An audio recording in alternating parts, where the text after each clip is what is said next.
keluarkan dalil satu kitab yang menyatakan ulama Ahlussunnah wal Jamaah yang membatalkan Ba'alawi. Anjing, Sesat, babi, goblok, anjing. Saya menghormati Kiai Imaduddin di dalam membersihkan nasab Nabi dari pemalsu-pemalsu. Saya percaya. Warahmatullahi wabarakatuh. Allahumma sholli ala sayyidina Muhammad wa ala ali sayyidina Muhammad. Sahabat yang masih mencintai Republik Indonesia, mari kita bersama-sama terlibat dalam mencerdaskan umat, karena saat akhir zaman semakin dekat bakal banyak kedustaan-kedustaan, kegoncangan-kegoncangan, ya, banyak fitnah-fitnah, khususnya dalam bab edukasi kepada masyarakat.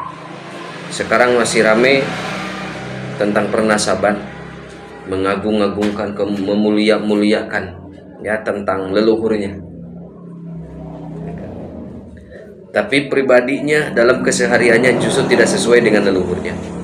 Hal yang harus dilakukan oleh kelompok yang mengaku sebagai cucu Nabi atau duriah Nabi, yaitu pembuktian kebenaran, ya, pembuktian kebenaran dari versi nasab, ya, harus musalsal, jangan mungkote, jangan terputus.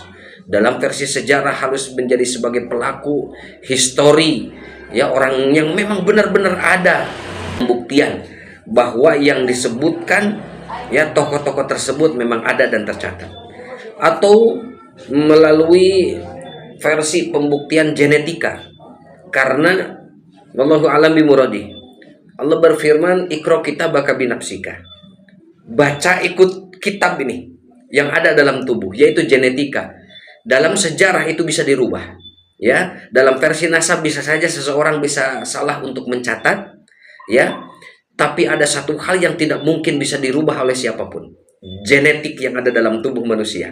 Itu sejarah mencatat dan membuktikan fakta sejarah.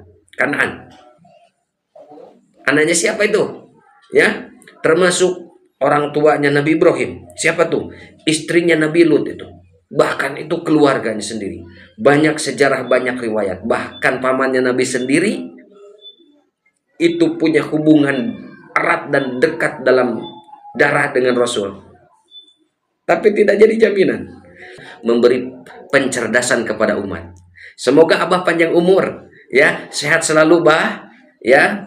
Abi nyuhunkeun widi, ya, nge-upload ini video Abah kumargi sangat bermanfaat, ya, kangge umat, ya. Tonton sahabat ini Abah Setu, ya. Yang berkaitan dengan ilmu nasab ini adalah bagian ilmu fikih tadi semua.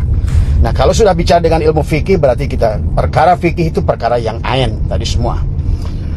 Maka ini juga saya mungkin sedikit tentang pandangan Kiai Sultan Ma'mun tentang, oh, ini Imad ini nggak usah diajak diskusi tadi semua, karena dia sudah berkata bahwa walaupun ulama sedunia saya tetap akan menolak begini. Nah, inilah makanya ranah yang seharusnya kita ini dalam budaya NU kita harus ada tabayun tadi semua, dicek dulu tadi semua. Karena pengetahuan saya demi Allah, ini saya jujur saja kepada semua, saya adalah pendukungnya Kiai Imad tadi semua. Karena saya melihat dari aspek keilmuan, dan urusan nasab ini adalah urusan fikih, dan fikih itu adalah perkara yang bisa dibuktikan. Fikih itu sesuatu yang bisa dibantah satu saat nanti. Nah, bagi mereka-mereka yang ada dalam ilmu pengetahuan, ya, barangkali mungkin sebagai satu contoh gitu kan tadi semua, ya, katakanlah secara suhroh wa istifadoh bahwa sesuatu yang serbuk putih itu adalah gula tadi semua, ya, karena dia baunya seperti gula, bentuknya seperti gula, dan lain sebagainya. Bisa saja orang menganggap kepada sesuatu itu yang kita anggap sebagai gula adalah secara suhroh istifadoh sudah masyhur ini sebagai gula. Tetapi kemudian satu saat nanti berkembang teknologi. Sekarang ada etil maltol namanya. Mirip seperti gula, baunya seperti gula, tapi ternyata dia adalah bukan gula tadi semua, ya. Nah, yang dimaksud Kiai Imad pada saat ini adalah bab fikih, perkara fikih itu perkara yang ain. Sekarang ini adalah di mana dunia adalah pada abadnya genetika sekarang ini. Di mana dunia sel, kromosom adalah sedang berkembang. Allah lah yang membuka itu, bukan Kiai Imad dan bukan dunia. Bukan pengetahuan, bukan siapapun dia pengamat. Jadi sesungguhnya yang mencetuskan adalah DNA itulah dari Allah sendiri tadi semua. Maka siapapun yang berkaitan dengan DNA ini pasti akan ada korbannya tadi semua. Karena DNA ini adalah perkara yang ain tadi semua ya, yang sangat real dan nyata bisa dibuktikan. Itulah fikih. Maka tadi yang berkaitan dengan nasab, walaupun sudah suhroh wa istifadoh mungkin ratusan tahun sekalipun, tetapi karena teknologi saat itu adalah tidak mendukung tadi semua, maka fikih akan membuktikan suatu saat nanti. Maka bagi seseorang yang sudah menemukan ya bahwa ini ternyata bukan gula tapi etil maltol, walaupun disumpah mati sekalipun kata saya etil maltol, ini adalah etil maltol. Sama seperti Anda untuk menentukan antara gula dan garam. Mungkin ada dua kelompok yang ribut, oh ini gula, ini garam, ini gula, ini garam tadi semua ya. Ternyata setelah Anda ain membuktikan dengan merasakannya sendiri bahwa ini adalah gula, maka pada saat walaupun syuhroh wa istifadoh orang itu mengatakan ini garam, maka Anda akan berkata walaupun seluruh ilmuwan sedunia mengatakan ini garam, tetap ini adalah gula. Begitu maksudnya. Maaf ya Kiai Kang Ardi yang berkaitan dengan Kiai Syukron. Jadi tidak bijak Kiai Syukron langsung mendakwa Kiai Imad dengan perkataan Kiai Imad, walaupun seluruh ulama sedunia menolak, maka saya tetap akan berpegang pada pendapat saya. Ya sama aja seperti saya. Misalnya ada gula dan garam sama bentuknya, dan saya udah membuktikan duluan ini adalah gula gitu kan, karena rasanya manis dan saya udah membuktikan. Maka sejuta manusia sedunia mengatakan ini adalah garam, saya siap disetrum mati mengatakan ini adalah gula. Inilah fikih ya sahabat. Jadi fikih itu pada saat sesuatu itu sudah ain, sudah nyata, maka inilah bisa sesuatu yang sudah ratusan tahun. Lihatlah, maaf, seperti fikih tarawih ya tadi semua.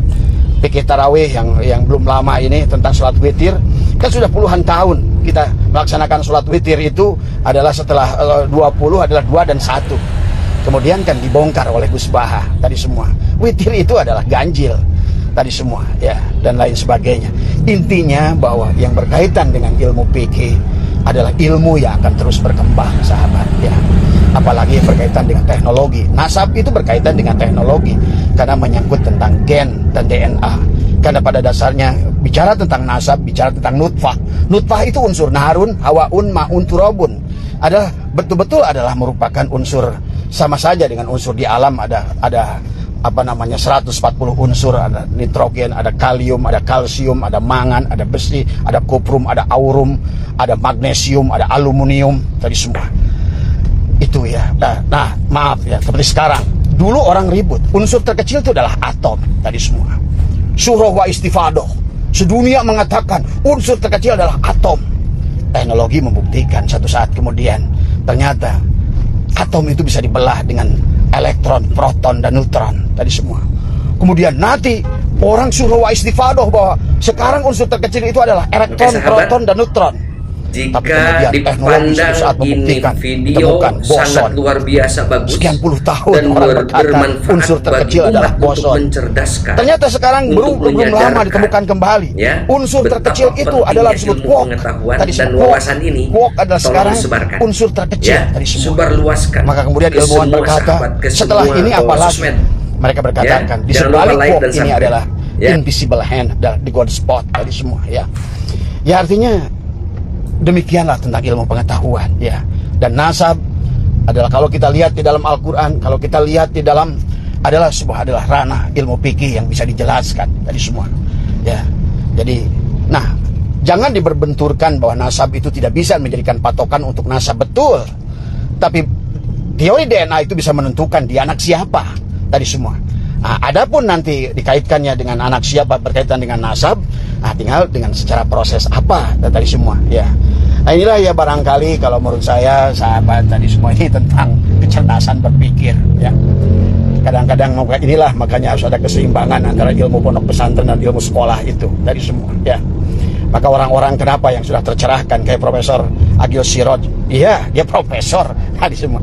Kemudian juga mereka-mereka yang Dr. Sugeng dan lain banyaklah profesor-profesor di UIN sudah tercerahkan dengan kasus ini tadi semua. Kenapa? Tadi semua karena sedikit banyak saya aja yang baru S2 tadi semua ya sudah bisa memahami ilmu genetika tadi semua. Tidak usah pakai dalil sebetulnya tadi semua. Sekarang dengan ilmu Mendel Jadi pahami ya sahabat tentang genetika yang sudah berkembang tadi semua di dunia ini. Ya. Tadi sudah sedemikian rupa ya tentang bagaimana sekarang ini kalau Bapak bisa perhatikan nasab itu bisa genetika itu bisa dirubah. Anda bisa menyaksikan sekarang ya. Nah ini saya kebetulan ahli kultur jaringan dari IPB tadi semua ya. Saya memahami tadi semua. Sekarang tanaman itu bisa berubah dari hijau ke ungu ke kuning ke coklat. Warna bisa ditambahkan dengan penambahan pigmen. Ikan pun bisa dirubah tadi semua. Dan semua itu adalah ranah makhluk yang bisa kita rubah tadi semua. Jangan kita berpegang menjadi orang bodoh yang tidak berpikir, karena Allah berkata afala ta'qilun, afala yatafakkarun dan lain sebagainya. Kita harus berpikir oleh Allah karena kita diberikan ranah akal yang luar biasa dari sahabat ya. Maka kalau berkaitan dengan bab nasab ini kita berhenti pada satu titik itu adalah kebodohan tadi semua ya. Maka seharusnya dengan adanya teknologi ini, kalau bagi mereka yang asli ya, bagi mereka yang benar-benar nasabnya kepada Rasulullah, harusnya mereka itu dengan adanya teknologi ini dia berkata, alhamdulillah ya Allah, saya selama ini takut kalau seandainya saya ini selalu berkata nasab saya kepada Rasulullah, tapi ternyata saya bukan nasab kepada Rasulullah. Harusnya orang yang benar begitu. Oke, sahabat, harusnya orang yang benar itu akan berkata dan takut. Saya membaca sebuah kitab, ada seorang sayyid dan seorang sayyid yang dia selalu pindah kampung. Kenapa? Begitu diketahui dia adalah ada sanad kepada Rasulullah, dia pun berpindah. Takut dia ketahui bahwa dia bersanad nasab kepada Rasulullah. Takut tidak bisa membawa keagungan nama Rasulullah. Takut dia melukai hati Rasulullah. Ini bukan sebaliknya. Inilah yang juga harus difahami oleh kita. Jangan hanya bicara suhra wa istifadah. Ya, betapa pentingnya ilmu pengetahuan dan wawasan ini tolong disebarkan. Ya, sebarluaskan sosmed. Ya, jangan lupa like dan subscribe. Ya, sahabat, semoga ini bermanfaat. Wallahul muwaffiq ila aqwamit thoriq. Hadanallahu wa iyyakum ajmain. Wassalamualaikum warahmatullahi wabarakatuh.